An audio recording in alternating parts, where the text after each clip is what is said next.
nous sommes le mardi 2 mai 2017. Très heureuse de vous retrouver sur 8 Mont-Blanc. C'est l'heure du journal. Voici les titres.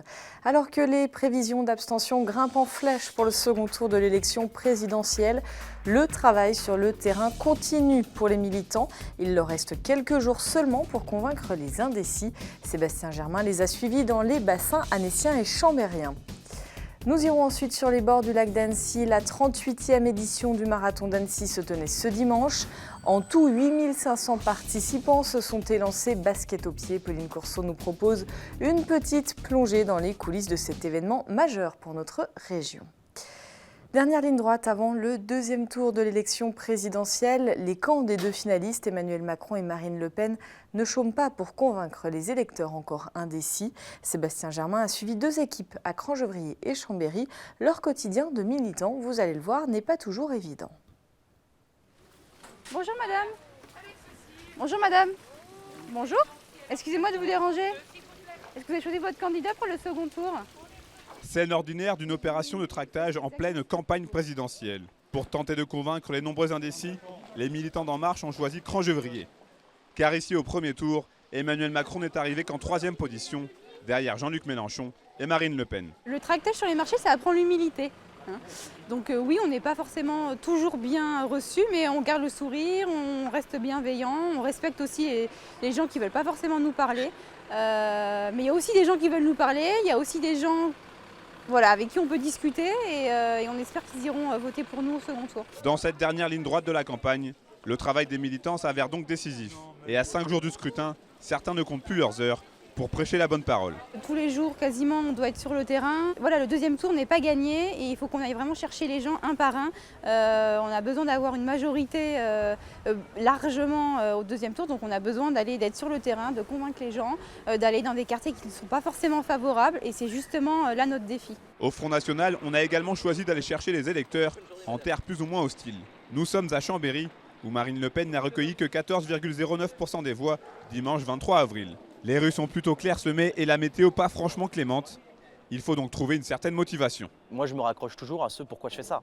Je ne fais pas ça pour un destin personnel ou pour des intérêts personnels, je fais ça parce que je crois à un idéal. Et je vois quand on croit à un idéal, la moindre des choses, c'est d'être dans une posture d'abnégation, de sacrifice personnel pour cet idéal.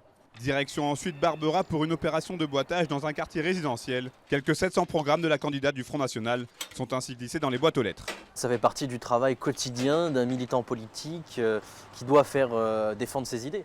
Et aujourd'hui, vu que je souhaite que Marine gagne, j'essaye à mon humble niveau, à ma modeste mesure, avec tous les militants des Jeunes de Savoie, et plus encore, vraiment de distribuer des tracts de partout, de convaincre à tous les moments, que ce soit dans les cadres privés ou pas.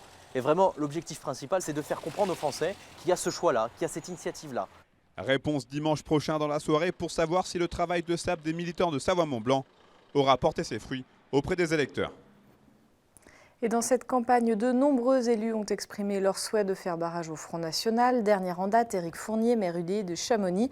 Dans un communiqué, celui qui est aussi vice-président à la région en charge de l'environnement indique qu'il est indispensable que les élus responsables affichent clairement leur choix en faveur d'Emmanuel Macron, compte tenu de l'éparpillement des voix constatées lors du premier tour, ainsi que de l'ambiguïté développée par certaines formations. Fin de citation.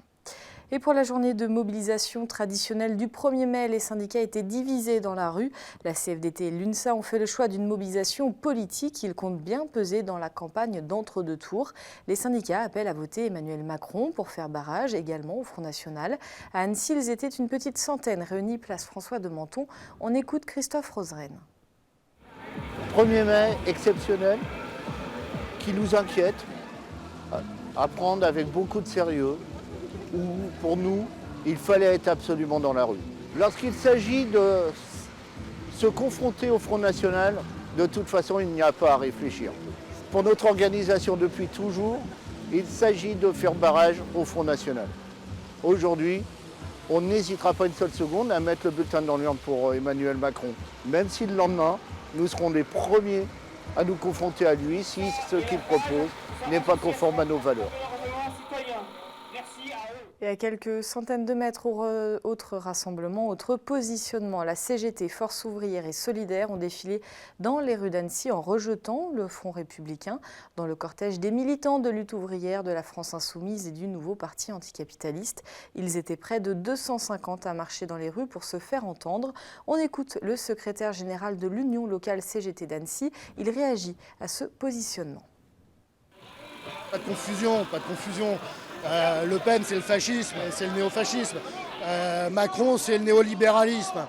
Mais le problème, ce que nous on craint, c'est qu'avec Macron, ça va créer tellement de désespoir dans les entreprises, tellement de désespoir dans les couches populaires, que derrière, ça sera si c'est pas maintenant, ça sera dans 5 ans qu'on prend un risque énorme.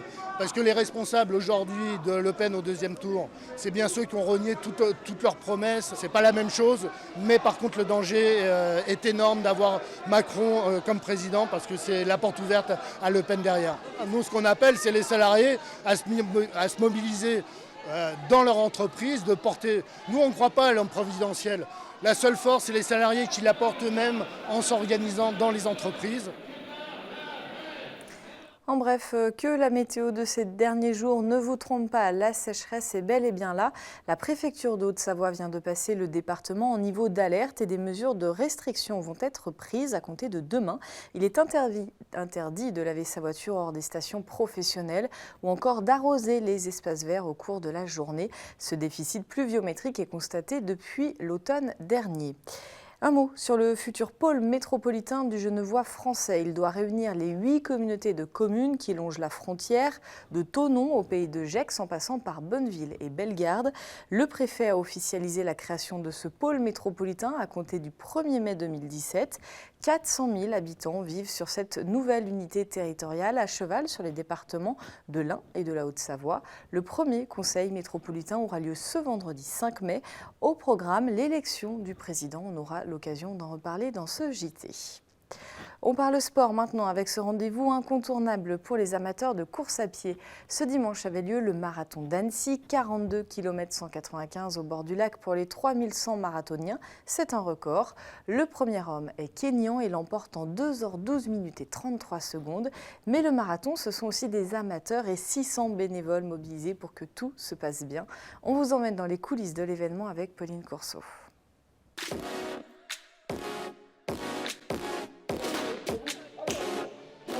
Sur le papier, le calme habituel du dimanche matin avait laissé place à plus de 3100 coureurs. Tous avec le même objectif, terminer les 42,195 km de ce marathon. C'est parti.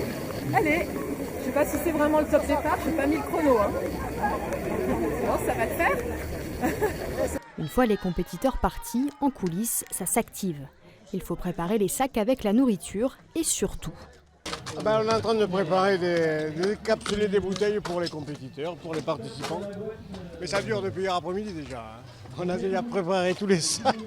S'il y en a pour les grands, les petits aussi ont eu droit à leur course le temps d'un peu plus d'1 kilomètre. Arrivés sous l'arche officielle et médaille autour du cou, ces jeunes seront peut-être nos futurs marathoniens. Quelques minutes plus tard, les premiers concurrents de ce marathon arrivent après 2h13 d'efforts. Mais le marathon, c'est aussi des amateurs qui sont un défi. Visage soulagé, jambes lourdes, mais après 4h28 d'efforts, Géraldine a le sourire, fière de sa performance. J'ai fait moins de 4h30, je suis trop contente. Avec le sourire, j'avais dit, hein. Les larmes un peu, trop fort. Je suis trop contente. C'était dur ? Oh, ça a été bien géré, impec. Le temps super, aucune crampe, rien, pas de douleur. Trop bien. Le monde. Tu peux avoir la médaille ? Ouais.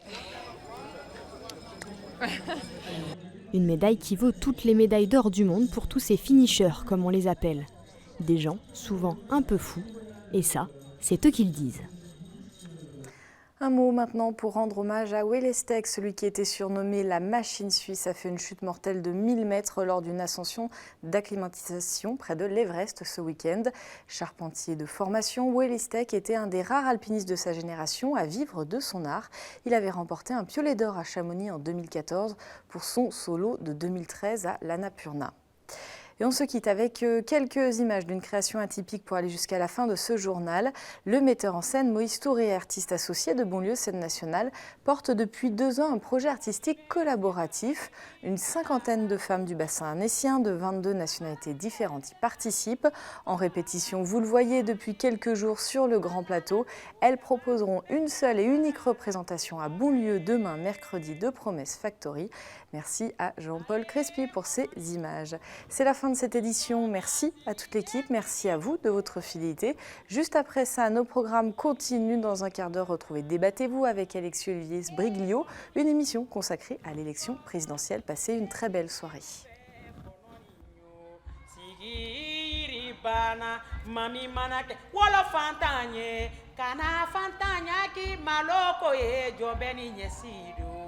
Sigiri bana mami manake wolo bantanye kana bantanya ki maloko e jobeni nyesido sigiri bana e kononinyo ijonga zigi dentigi lufe kononinyo sigiri bana ae kononi